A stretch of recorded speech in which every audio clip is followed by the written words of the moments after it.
Good morning, Nigeria. Good morning, Africa. Good morning, world. My name is Barrister Pink Republic, aka the Princess of Umogo, and welcome to the Pink Republic TV show.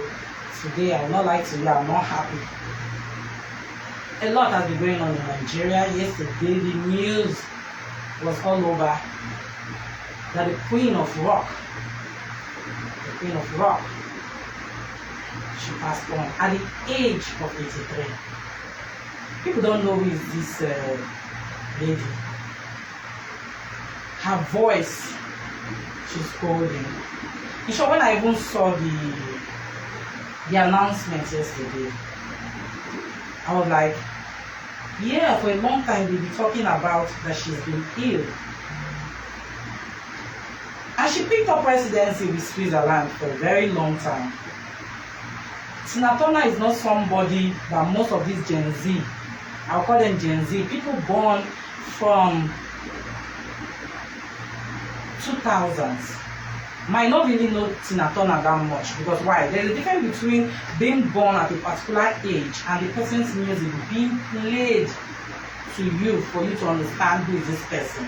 If you are born in the 90s, there are some shows that cannot go one day. Dances all the time, and she knew if I don't look, there's no other part I can ensure.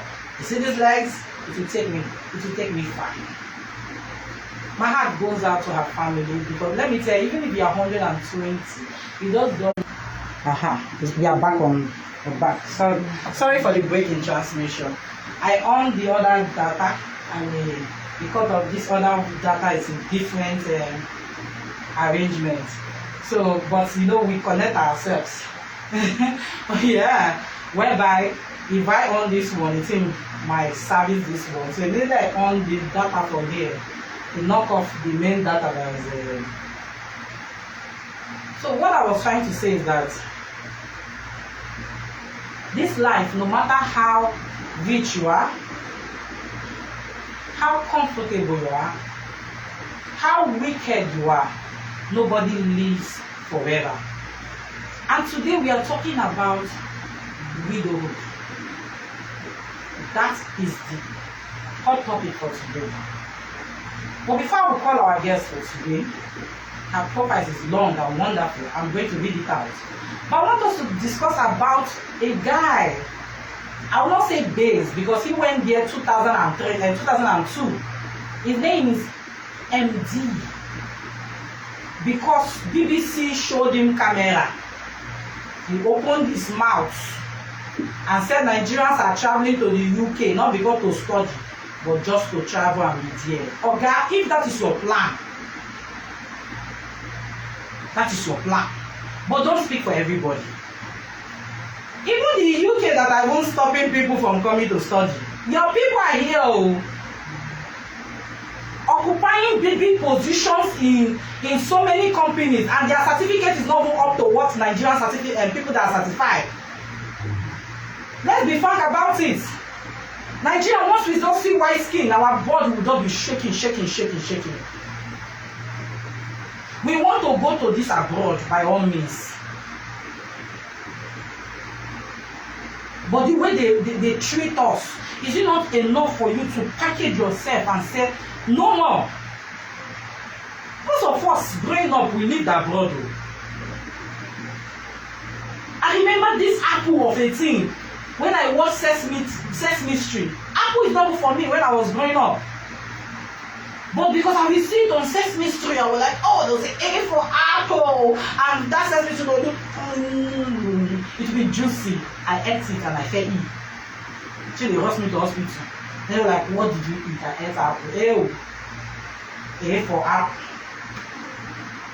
But what we do not understand about this thing is that these people package their life so well. Their culture, their religion. People who knew that this chocolate that I like so much growing up, that it was Africa cocoa. We are not thinking, why are they treating us anyhow because of the way we carry them?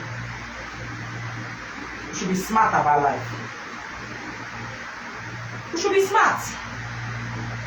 Now this guy who went there 2002 through the same means and you got there because they show you BBC camera, everything. You open your mouth to say everything. You generalize the whole thing, and afterward, when you saw the backlash,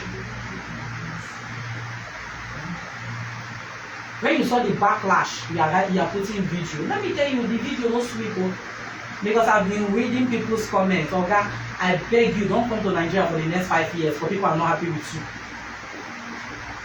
I beg you, in the name of God. How many people are doing PhD? Do you know what is PhD? Because of what you've said, so many families will be separated. People don't know that Nigerians are the only people that will go abroad and buy house, cash, straight. We don't do all this unnecessary mortgage. We pay hands down. We are building the economy. Let's build our own economy. You will see that Nigeria is a place. Who started this visa thing? People don't know that it's Nigeria. It's because we thought we have so much mineral resources. That is why these visa things that we started restricting people from entering our country. Now the thing is biting us.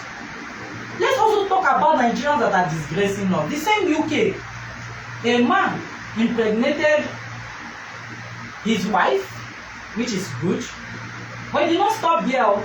He started impregnating the mother-in-law and the sister, and the sister-in-law. Why? It's these same Nigerians we go there, marry somebody for just a limited time, just to get paper. Is marriage no longer an institute that the people supposed to be preserving? When you tell somebody I am married in those days, it's like one certificate. The woman should have had the puff. That you are going to village meeting was a big thing. But now when you say you are married, you have people, and so what is going on in this world?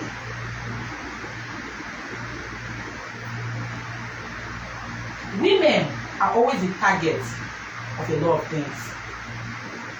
Either we are sexualized, music videos, or we are being abused in one way or the other, going to look for a job. I've told people to go and watch one thing before. I think it's a White Flower. It's a Nigerian movie. It's talking about women looking for employment and how these men thought that as far as you are looking for employment as a woman, they have to sleep with you. Is it not a standard practice that you must sleep with a woman before you employ her? Why is it like that? Now in Anambra State, back to back, week to week, widows are being attacked. The other widow was made to drink one of a widow, I think, is it her husband's dead body, the water. She was forced to drink it just to clear her name that she didn't kill the man. But I always say this: how come if a man becomes a widower, they'll be urging him to go and get married? Nobody is thinking that he also killed his wife. Why is he always the woman being targeted? Oh, she killed her husband. She must have killed her husband. What about the man? Have you ever thought about the fact that abuse over time can make a woman die? Have you ever thought about a lot of things? I know of a woman, because of lack of money, it's not that the man does not have money, but because the man is being stingy. She has done cesarean operation before, but because they are trying to manage money, and the man was telling her not to make this one as if she's God, enter cesarean so that they will have enough money. But she died, Abi. Now there is now money for burial. Money for cesarean you are avoiding. You plan a whole burial. And you know to plan a whole burial in Igbo land, it's not my mind. You will pay woman this one, woman that one, woman that one. You will know what it is. We have to be smart about life. People are saying women are becoming rude. We are not becoming rude. We are only becoming aware of our environment and becoming aware of what is right and what is wrong. It's like we are eating another apple. We gave Adam to eat apple. I don't think we tasted the apple. It's like now we are now eating the apple. Our eye will now know the difference between good and bad. We now have what? Knowledge. And the next thing we are hearing is women are now being rude and proud. We are not rude and proud. We are only being what? Self-conscious of our environment. And we now know what is right and what is wrong. The other woman, she was ostracized. She was stripped naked and pushed out of a whole community, and they banned me. Do you know what it is for somebody to? Even me, I was not born in my village. I was born out of the city, right? But I will not be happy if somebody say they ban you from where you come from, compared to for somebody that came from somewhere where she lived, and they say they banned that person. We have to be smart in this life. Women, as a woman, my mother was a widow. And the first thing she was welcomed, I always say this story, was property dragging. We were still burying my father. All his Mercedes Benz was for sale. His body was yet to be put was yet to be put in the ground. They use the board they use in teaching us lesson, in people house lesson, to write for sale, Benz for sale. Even anybody that knows my father know he likes cars.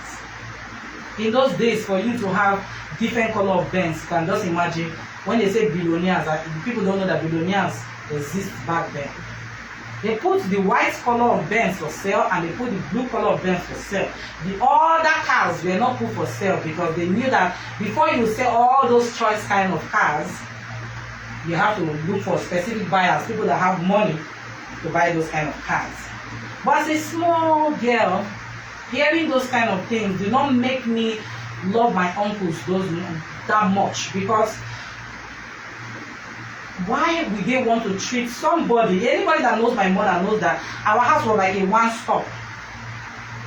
If you are coming to Lagos to do NYSC, it's like just carry your bag. You don't even need to write a letter. But my mother saw different side of everybody. Is it friends that will not invite you anymore? Because they thought that, oh, are you sure they are still rich? This society is not just African society. At least I watch Z World all the time, and I see how they treat widows. Barb their hair, make them wear one particular color, like white or a dull white kind of color. It's a widow, it's a woman not different from her husband. The day she was created, yes, they say during creation the rib was removed and creates another one, but their souls are apart. So they were created differently. If the man decides to live according to God's will before the woman, it doesn't make her a witch. It doesn't make her less than a woman. The way people treat widows out there, they will push you aside and they will not share what you are entitled to because your husband just died. My mother, they were part of the people that suffered almost 6 months, will not come outside or so to shop or to go to the market.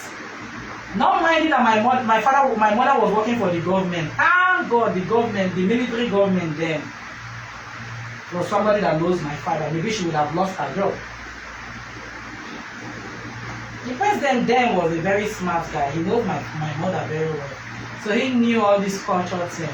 You make a woman to stay at home for 6 months, say she's not supposed to come outside. The sun will not touch her and she's not supposed to go to marketplace. Just imagine a woman with children and they are dependent on her. How is she going to cope? And that is why most of the times when they bill you for all those things, you now start asking, are they happy that this person died? These are people that will accuse you. But when my mother died, I saw a lot of lists. And every list was going into millions. millions of naira. Now, we are having Yahoo boys here and there. We now have Yahoo girls. Who are they trying to please? The society. Because the society is demanding from them. Back in those days when a man dash you a car as you are driving it back home, your parents will say, return it from where it's coming from. Nowadays, what is happening? Bring it back. Hey, you are the one reigning, everybody will be hailing you. Hey, God has blessed you and your family. Is that blessing or a curse? A student killed himself in Ogun State, Polytechnic for that matter, just because he gambled away his school fees and his friend's school fees. And his father said that is not the first time this guy did this thing. But this guy drank poison and died. His father said if only he came to him, he would have paid his bills. Do you know why I'm saying this? Because nobody can buy life. The father had the money, he's not ready to let his son go. He believes that one day this guy will turn out good.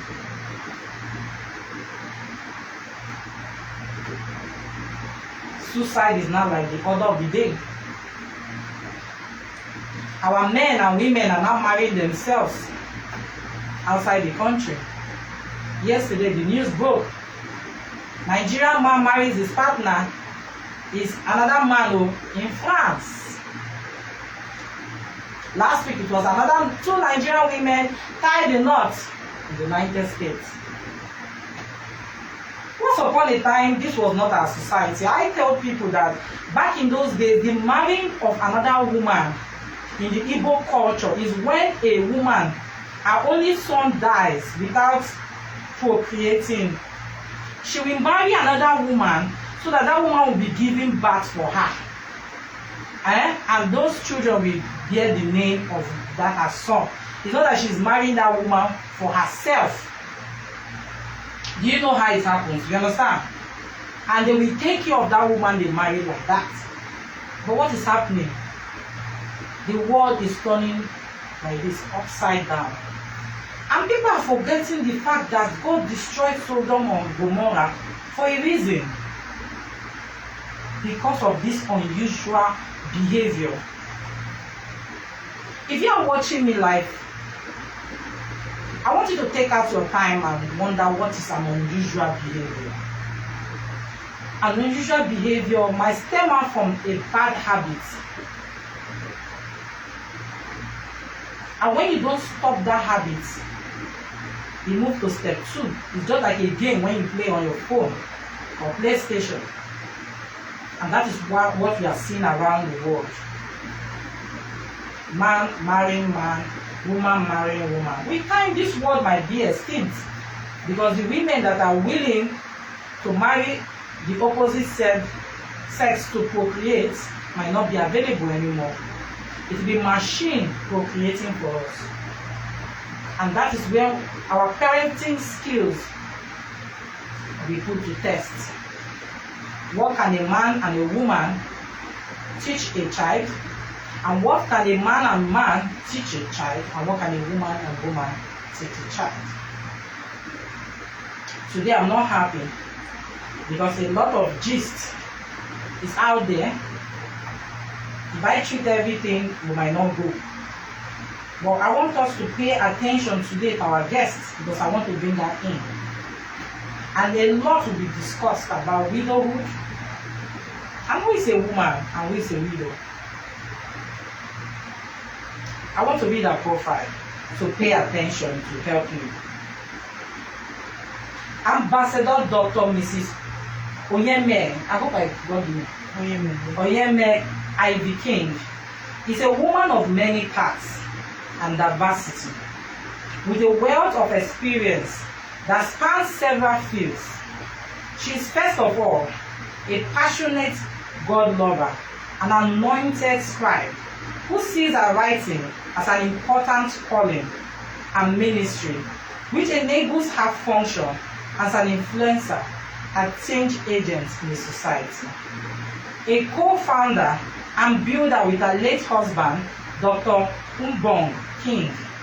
Ambassador Unyime-Ivy King stepped in as the chairman of Protection Plus Services Limited. She is an author and publisher, a conference speaker, duly certified marriage mentor stroke relationship coach. Pay attention to that. Another one is certified grief. When you hear grief, means when you're sad, and loss counselor, and a mental health addiction. This guy that passed away overdosed. Okay, he took a substance. So these are part of her line. Let me continue because there's a lot here, and I have the time. And a mental health stroke addiction therapist from the Institute of Marriage and Family Affairs, Team FA. She also has a certification in women leadership from PLAN, United States of America. If I say USA, most of you will know it is United States of Anambra. So that's why I say United States of America, so you understand. Ambassador Unyime-Ivy King is a graduate of English. I hope I'm not making mistakes. These are us. With additional certification in media enterprise and advanced writing in 2015. The Dr. Kwame Nkrumah African Genius Award, sorry, I think I missed out. In media enterprise and advanced writing in 2015. In 2015, the Dr. Kwame Nkrumah Genius Award Center Foundation Ghana awarded her the Nkrumah Pan-African Meritorious Award for Leadership. She has a lot of prestigious awards under her belt, like the Life Changers Award and the Wise Women Award, among others. So she's very wise. Ambassador Unyime-Ivy King was recently awarded a degree of Doctor of Philosophy in Leadership and Strategic Management. Honoris Causa. This must be Spanish, right? Latin. Wow. Unyime-Ivy King is the Executive Director of the Save Our Women and Girls Foundation, SOW&G, a firm from which several communities have been impacted by her social enterprise. Her foundation recently inaugurated a Girls Leadership and Mentorship Club, GLAM, in 2020 for teenage girls in the Sangotedo community of Lagos State. The Girls Corner page is also another mentoring group which she founded online to address family, relationship, and leadership matters for women. She's also a co-founder of the Umbong King Foundation. She was married to her best friend, husband for 18 years until his transition to glory in December 2020. And she has taken up the mantle and leadership challenge to both continue and build on his worthy legacy. I know he'll be proud of you. But let me call you in. Please, let's put our hands together for her.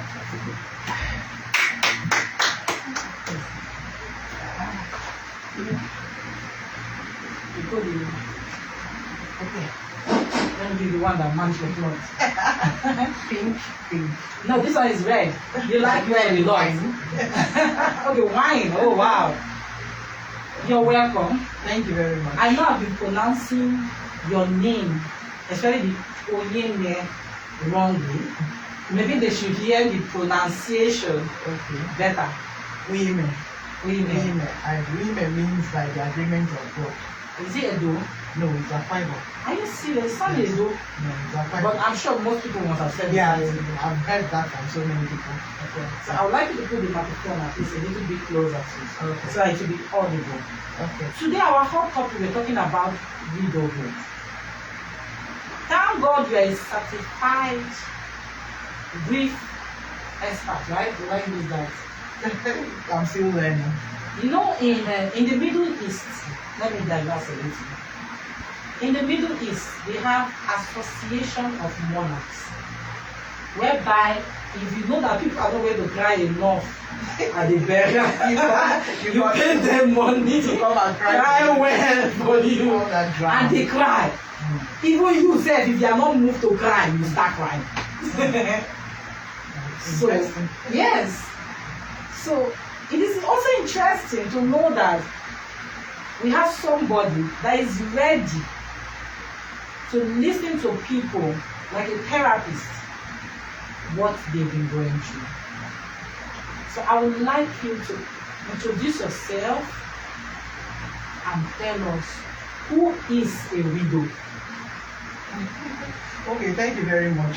I don't think there's much to say about myself because you've already read a bit of my profile. I love to see myself, first of all, as a writer. I love to write. I've always been writing from when I was a little child. It's a very good medium of expression for me. Yeah. So I love to express myself a lot through the written medium. And I'm also a businesswoman. Wow. Yes. My husband passed 2020 and I had to step in to run the company that we started together in our house. Because like my husband would say, we have a lot of his videos online. You go to his YouTube page, so many of his videos, and he would say that the business started in our bedroom. Yeah. So I've always been part of it from the beginning, though I wasn't part of the day-to-day running. It's a maritime security company. Yeah. So he was a core security practitioner. Wow. And I'm a communications person. Yeah. So that we found the meeting point, to express individual victories. So I'm a businesswoman. I'm also a mother of 4. I have 4 young children. I call them my fledglings. But I'm also raising. Yes. But above everything, I see myself as a woman on an assignment because I believe that God sends us to earth for a purpose. Yeah. And that purpose doesn't end when your partner, your spouse, passes away. So a widow, well, as is commonly known, is a woman who has lost her husband. So she's addressed as a widow. And in our society is a label which for me I think is affected the psyche of some women because it kind of puts them in a box. So I don't address myself as a widow. Yeah, because I see myself as a full whole human being who is not less because she lost her husband. Like I wrote at some point on my Facebook, he preceded me to see Jesus. So he may not be here anymore, he's with the Lord, because the Apostle Paul wrote in the Bible that if I'm not present here, I'll be present with God. If I'm not with God, I'm present here. So either way, you're still alive. Your body expires, but your spirit lives on forever.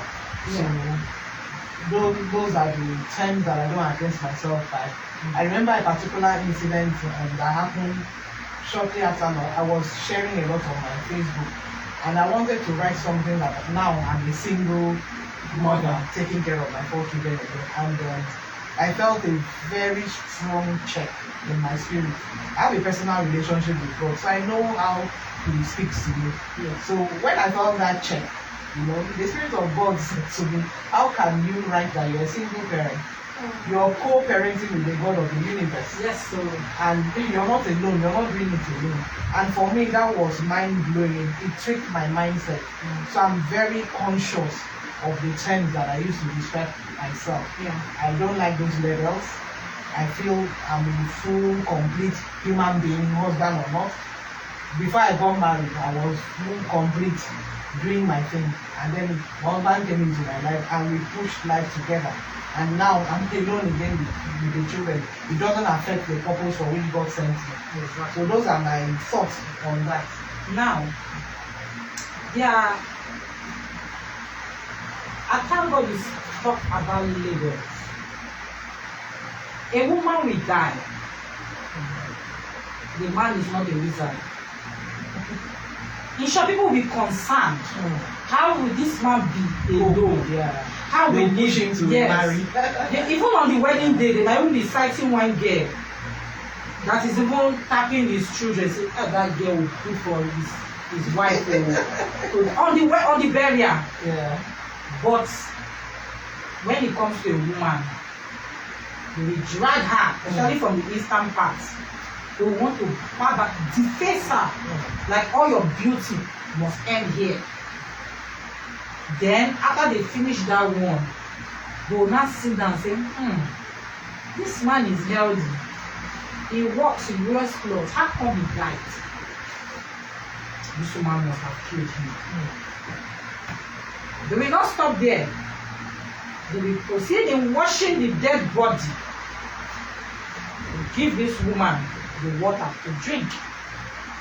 After that one, some of time they will share her children, especially when she had nothing doing. She's a housewife. They might even hold her hostage. Most people don't know that they are held hostage because the way they'll be doing you, where are you going to? Where are you going to? You'll be taking permission to go and PP, to go and do things, but you don't know that that is hostage situation. They have not finished burying the husband. His properties. They will share it. As if this woman is not supposed to exist in this man's life. Especially when the woman is having all round girls. It's as if as you come, go back to your father's house with your girls. How do you want the society to start being kind to this set of women? Okay, thank you very much. I think it's constant awareness, like what you're doing now on your show. Somebody will learn something to you. Yeah. Because the shocking thing about this is that all these harmful widowhood practices, Yes. women also help to perpetrate them. I'm not an Igbo person, but I've read a lot about what happens in Igbo land when a woman loses her husband. And of course, in my own state also, I'm from Akwa. After my husband passed, I've heard so many horrifying stories about women, the things that they've experienced after they lose their husband. So for people, I think it's something that is deeply entrenched in their psyche, like a cultural thing which they keep on perpetuating. So we start by constant enlightenment, and I believe that there are NGOs that are doing a good job, of ensuring that we create awareness that widows are human beings. They are not less than humans, because all those harmful practices are very dehumanizing. I believe that where there is some sort of empathy for the next human being, you don't want to see your fellow human. Some of those things will be minimized, because how do you shave off a woman's hair, bath the husband's corpse and give her to drink? If you have a human heart, no human being will do that. So I believe that at that point, the people that perpetrate these things are overtaken by demons. Because it cannot be normal. How do you wash a corpse and give the woman to drink? How do you do all those dehumanizing acts, and then you're okay, you see somebody in pain? Already losing a husband is enough pain, and then in the midst of that pain, you're adding to the pain. I didn't experience any of those, by the way, but I also experienced it in some form, because when my husband was born and raised in Lagos, so he's not somebody that really went home like that. If you go to his YouTube page, he said a lot of things about family and all of that. And he's somebody that drew clear boundaries. Yes, he didn't cut off from his family. He was there for his family when they needed him, but he made them understand that, look, I'm married, thus far when it comes to my family, there are certain things that certain boundaries that you cannot cross. So all through our married life, he ensured that the family understood those boundaries. Yeah. So when he passed, you know, the battle I had was that I should bring him to Akwa Ibom for funeral. Now, after he passed, my mother-in-law passed about 18 days after. I think from the shock and the heartbreak of losing her child. But before then, you know, she had told me that, okay, let's take him to the village to go and bury him. And I knew that that was going to be wahala because this man didn't want to associate. So I cannot in his death go against his wishes and take his body home when he would have wanted to be buried, when he lived, when he worked, and when he loved, because his family was here. So I told her that let's not talk about that now. It's too early for us to start talking about that. Let's concentrate on, you know, the preliminary things. Because it was just about a few. I don't think it was up to 24 hours or so. And after he passed, yes, you know. And then after some time, his sister called me and said she had a dream. There are some things that have happened around my life that me, I know that God is the one who fights my battles. So the sister called me and said she had a dream. She saw him in a dream and warned her that nobody should take him home. And that was what settled that thing. Praise the Lord for the dream. Yes, that was what settled that thing for me. And the shock of everything. So my mother-in-law said, okay, I'll send people ahead, you know, to go and on your behalf to go and inform your family and all of that. So my brother-in-law and an older family member, they went to the family to go and inform the family that they are passed. We're not going to bury him here. And his family, they were okay with it. They prayed for the entourage that went. They gave a list, and that list, everything on that list was bought. Okay, things are not bringing this and this and this and the things we buy. And I said, buy it. No argument about that one. So that was done. But after my mother-in-law passed, the story changed. So you were forced. No, yes, they wanted me to bring him home for funeral. The paramount ruler of the village wrote me, the family wrote me, and all of that stuff, you know. So it was at that point that I said, I've honored the family. I sent an entourage, and everything you wanted, it was given to you. So how come all of a sudden this has happened, and now I'm being forced that I must come to the village? I leave my young children for who? My husband was not a traditional man. He didn't believe in all these things. And in fact, I just told my siblings, I said, I can just imagine my husband now looking at me like this woman, you know, if you try that. He wasn't that kind of person, you know. So it was at that point I said, this far and no further. I went to FIDA. I went to the president of FIDA in Akwa Ibom, was a friend, and I told her this is what is happening. And she told me, you know what? Just hold on. Let your mother-in-law be very first. And by the way, my mother-in-law's funeral, majority of what happened there was responsible for it. You know, from paying Cost for the and all cost to that. be taken from. Well, my mother-in-law lived in Lagos. We had built a house for her in Lagos.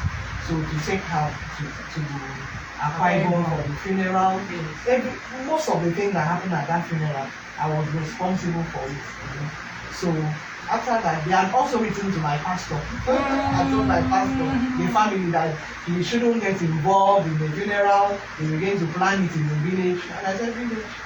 All through our married life, my husband has never held my hand and said, well, you come to the village and you see village people. So where is all of this coming from, you know? So that was the fight that we had. And it was not an interesting fight at all. And I said, I stood my ground. I said, what my husband would not have wanted, I was not going to give it to him. And I think God did something for me in that early days of my husband's passing. It just clicked for me yesterday when I was talking with somebody. Because after my husband passed, I found myself, I was reading the Bible much more. It was as if that was the only thing that made sense to me at that point. You know? So I didn't realize that in reading the Bible like that, it was building up strength for me on the inside. I didn't know until the things that unfolded, the battles that unfolded from that family wahala to the business that we started together. A lot of things went wrong with it. A lot of people that were entrusted with business to do a lot of things. So I didn't realize that God was building strength in me ahead for what was coming ahead, so that when it comes, I will not cave in. Because honestly, if I'm not connected with God on the level that I did, by now I would have been in very severe depression with everything that happened. You know? So eventually we were able to surmount all of that, and finally the father's family, you know, by the time they realized that a lot of falsehoods had been told to them, because I sent my brother to go. Of course, my husband's corpse was still in the mortuary, so we hadn't buried him. They said since his mom is the oldest, we should bury her first. So I didn't go to Akwa Ibom. There's no way I could have traveled because I hadn't buried my husband. So I sent my brother ahead to my father's people to go and tell them what happened, so they could go with me for my mother-in-law's funeral, which of course, like I said, most of the bills we are footed it. And I did it in honor of my husband and to honor her also, because she's somebody that my husband and I took care of. You know, so I honored her in her passing. You know, and I honored her like I would have honored her if my husband were to be here. I honored her on behalf of my husband. You know, so we did that, and the funeral took place. By the time the father's people realized that most of the bills are footed, when the impression they got was that this woman, wicked woman, she's not even involved and all of that, I had to show their representative text on my phone that vendors will be sending me messages to say thank you for paying for this, for paying for that, and they're not going to get to be misinformed, that they will not have any idea. He's going back to tell them. He went back to the village and they said, go ahead and bury me. So that was how we did that funeral. And you'll be shocked that it's the woman that started this gist that she's not doing anything. We know how to. There are some things that are quite sensitive that I don't want to say on camera. Yeah, because that's not even a woman. Women, they were behind it. It's like the people must go to the village. They were behind it. It's like when you are alive with your husband, they'll be watching you. Yeah. When something happens, now is our time to show her. I think sometimes like this, I always tell people, package yourself right. Another thing, package yourself right.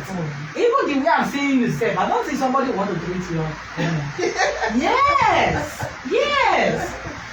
Because that's how you will package yourself. Somebody will be talking. They don't know that the slap, you know, the way Bianca gave oh my housewife. They don't know this if it's coming. Or the slap she won't put you. Is that well, I'm not violent. I know, but you know, there's how you will be.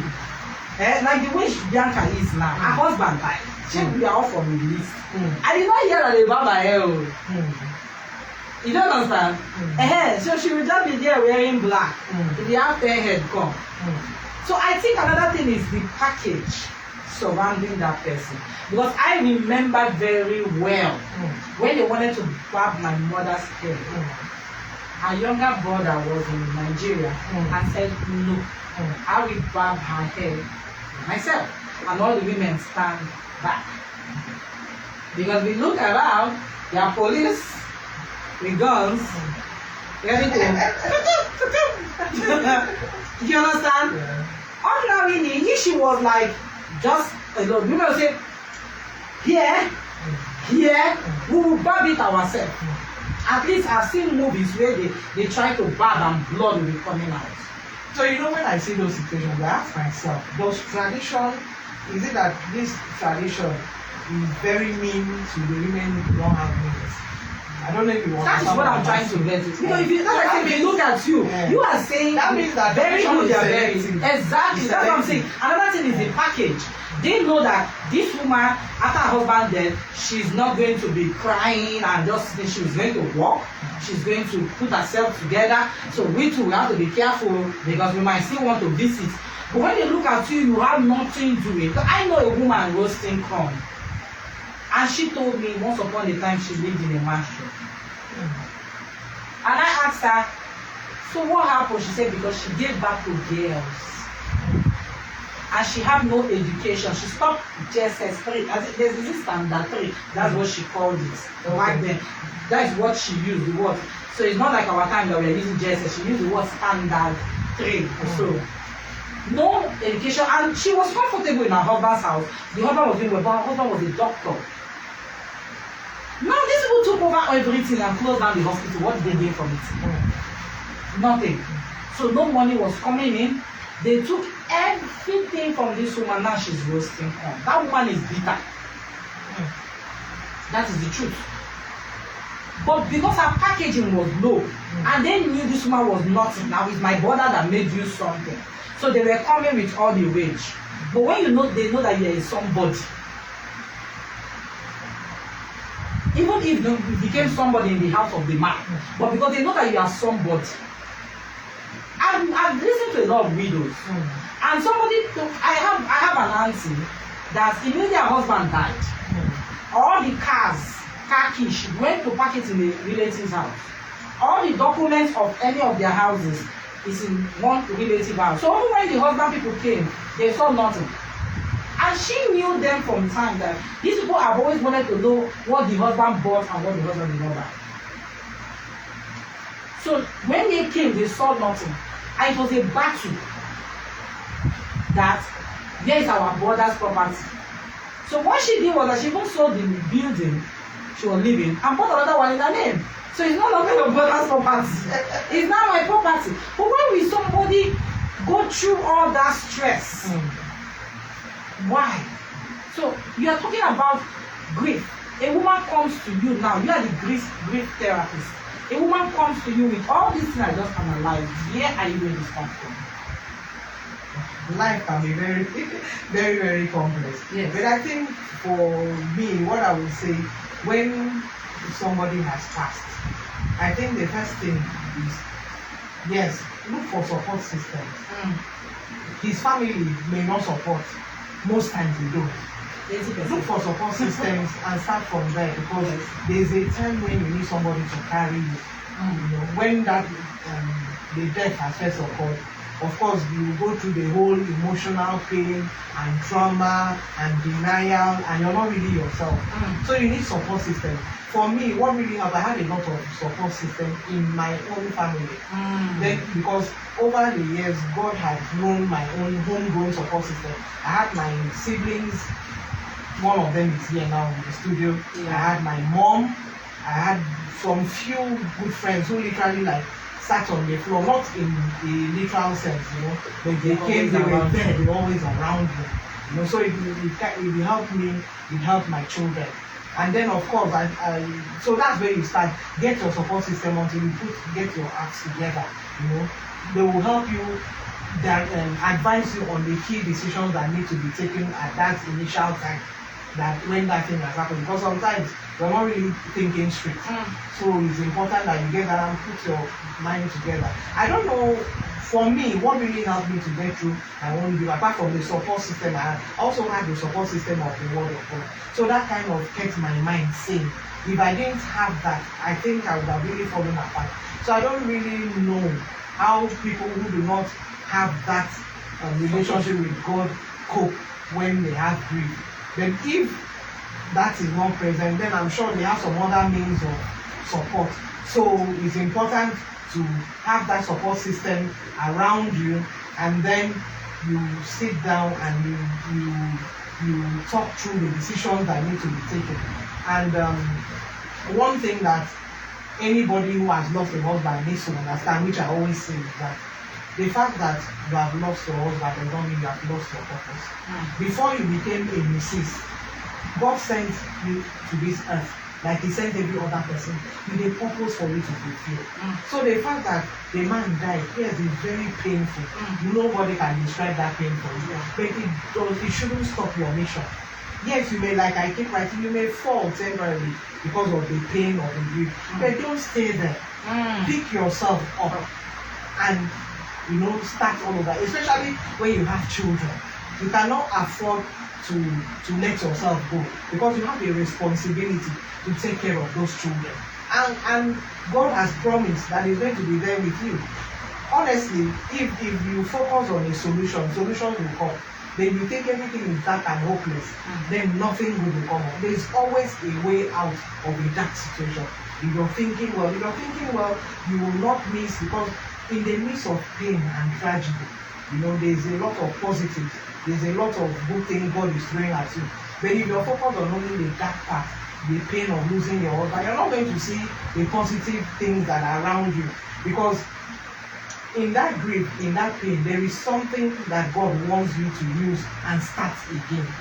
But if you're not thinking, you just, oh, my life is over, I'm dead, I'm finished, then that's how your life will go, because the mind is a very powerful tool. So you keep on, strengthening your mind by the information you're getting, by being intentional in the people that you're talking to. One of the things I did when my husband passed, a few days after, people were shocked. I came on my social media and I said, I don't want a pity party. Do not come to me, and if you want to cry, yes, it's okay to cry. Me, I've cried. If you want to cry very well. When you finish crying, then call me. Don't call me and start crying and rolling on the floor. You can't cry more than a bereaved now. You can't be more pain than me that lost my husband. You understand? So don't come and act drama in my space. I was very protective of my mental health.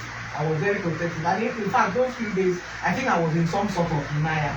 It's okay to be in denial. Why was I in denial? I needed my mind strong to take care of my children and to help them cushion that initial shock.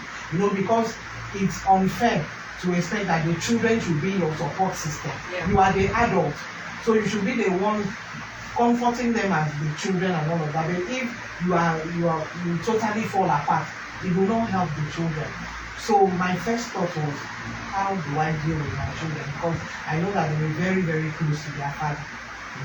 So I needed to be in that space where my mind is not clogged by so much pain, and so I had to go into denial and leverage the support systems around me, to be able to be there for my children. So, and it's one day at a time. I will tell any woman who has lost a husband, don't try to think the whole 5 years ahead in one day. Take it initially one day at a time. The important thing is that survive it. You survive today, you wake up, you thank God, I survived today, survive the next day, and all of that. And over time, a direction will come for you that you should follow. Because honestly, in as much as people love you, people want to be there for you, at the end of the day, the ball is in your court. The decision is your own. People will not come and live the life for you. We can come cry with you and all of that, but that's the way it is. At the end of the day, you're the one that needs to figure out the direction for your life, for your children. And being widowed is not a disability. Yes, it's a major life tragedy, but there's so much more ahead that you can accomplish. And I tell women, okay, if one was a housewife, they're not doing anything, don't be ashamed if you have to go and sell something to start over again. Tomatoes, there's no shame in legitimate business, because some women just use that as an opportunity. Maybe you start hopping around, sleeping with one man or the other. I tell myself, before I got married to my husband, I wasn't sleeping around. Yeah. I respected myself. Exactly. And then I found myself, because I tell people, marriage does not make you, if you are somebody that was hopping all over the place. Sometimes marriage does not stop it. If you're not disciplined as a single person, you cannot be disciplined as a married person. And then, of course, the man is not there again. And you have that excuse, jump from one man to the other. For me, even as I am, my husband is not here anymore. No man can have that liver to come and try anything. Because I will tell you off, I'm not pushing myself out there as needy or desperate. I am a woman on purpose, on assignment. Yes. And I believe that legitimately God will give me what it takes to fulfill what He wants me to fulfill. So I think it also starts with working on the mindset. You have to keep, hearing things that will strengthen your mind, talking to people that will help you to have a better mindset, because honestly, you will not do better than what you know. Yes. If you don't know better, you cannot do better. You cannot do better. So it's very important for such a person to first of all look for the support system, be intentional in looking for the people that you want to be listening to, because the ear gate is very powerful. But once it gets here and you allow it to fester in your mind, it will affect you a whole lot. Yeah. So we have 5 minutes to go. I want us to talk about government policies that can help protect a widow in Nigeria. Before we talk about Africa, let's start from our home. And 2, irresponsible children of widows. Some of them don't feel sorry for their widowed mother. They want to behave and create trouble for their single mother. So how are we going to address the situation? It's parenting. Let me start from that one. Irresponsible. It's parenting. As you lay your bed, unfortunately, so will you lie on it. Yes. I have 4 children. Yes.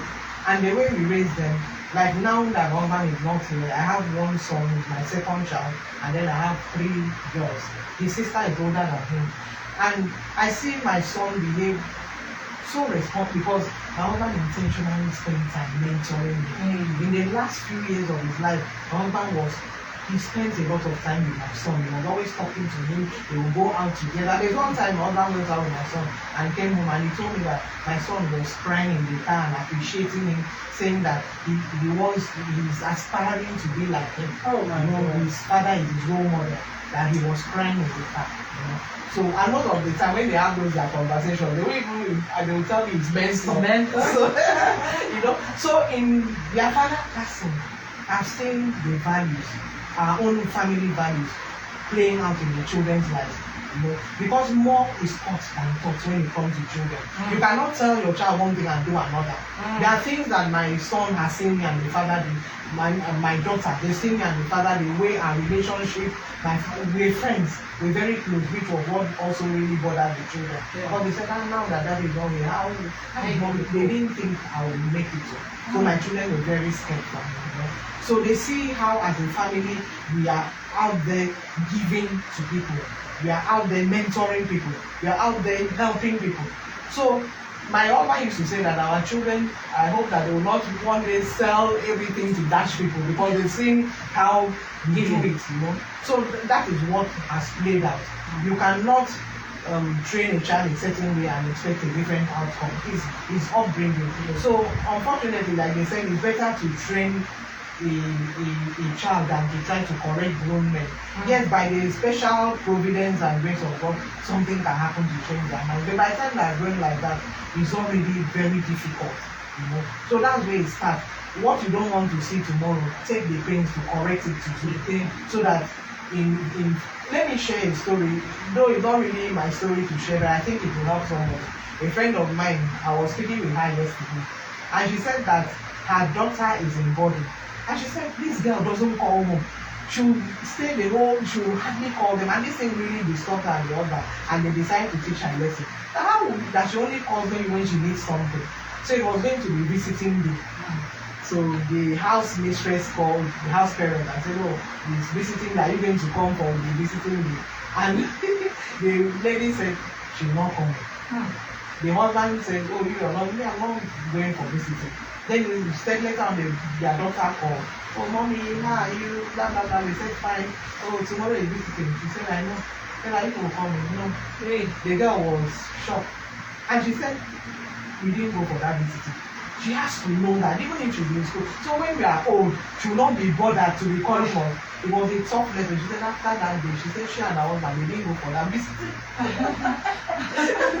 So that thing taught the girl a very rich lesson, and now she has started calling. So those are foundations. And for government policies, I believe that NGOs, advocacy groups should form pressure groups, to go to the lawmakers to get them to make laws at least at base level. When a woman loses her husband, all those inhumane practices, should be made illegal. If anybody is caught doing it, the person should be imprisoned for treating another human being like that. So it's very, very important that we have those pressure groups, to pressurize and prevail on government to look at these things. But also the sad thing about it is that some of the people in the families who are involved in these things are also, some of them are in government. What if you want to make laws and you have an uncle, the one that has come and The wicked one. yeah, that's taken all his brother's thing and is a lawmaker, and is this same person that you're going to make the laws? So what happens?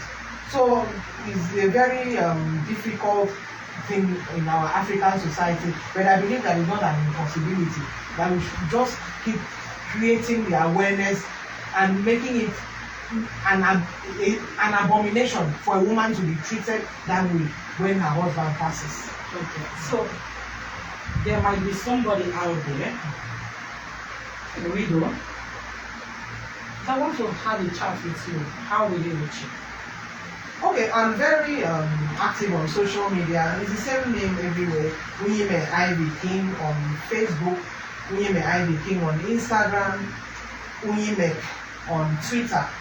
So I think after this I will post the names on the chat so that people can see. I'm very accessible online. Please do, because what is going on in Nigeria, to me, is unusual. People are committing suicide. Things like this, when people start seeing easy way out, they're committing suicide because they have nobody to speak to. Don't be afraid to chat her up, and you might gain one or two things from her. That's our advice. Then stand up. Okay. I want to say a very big thank you. I will use the word Ivy King. I don't want to spoil your name. I'm not very good with traditional names. But I want to thank you for coming to our show today. I will use the word precious time because I know other people will also want to reach out to you for you to also speak with them and share your thoughts. But I believe people out there don't speak much about this widowhood. They only use them during the time of politics. That's when you raise awareness and share sewing machines, that machine. But we need to be very kind with our neighbors that are widows. We also should be very kind to people ordinarily because we don't know what they are going through. Every time I speak about being kind to people, it's not because I want to be kind. It's because sometimes not being kind can lead to the next person's death. Kindness is everything. Yes. Be kind with our words. Be kind with our replies. Before I go, we have small gifts for you. Oh, I also have for the sister behind. Oh, thank you. I don't know very if she much. doesn't want to show to also say your goodbye. Please manage us. As an Igbo girl, you don't come to our place. Thank you. Speak all this English and don't drink water. So thank you all for watching. Thank you very much. We'll come your way next week, maybe with a surprise guest or just me in the studio as usual. But I hope, I'm just praying that some of our governmental bodies are on my social media page. This video is always pinned every Thursday till the next Thursday. It's still in my video con. You can go and watch it again and learn one or two things on how to treat a widow, and you might be even a partaker of adding more burdens to her life by saying yes, cut her hair, yes, buy her hair, yes, take her husband's property, yes, do this. But what you don't understand is that God in heaven is watching you. And today, you might be alive, and tomorrow, you might be gone. Until I come your way next week. Bye for now.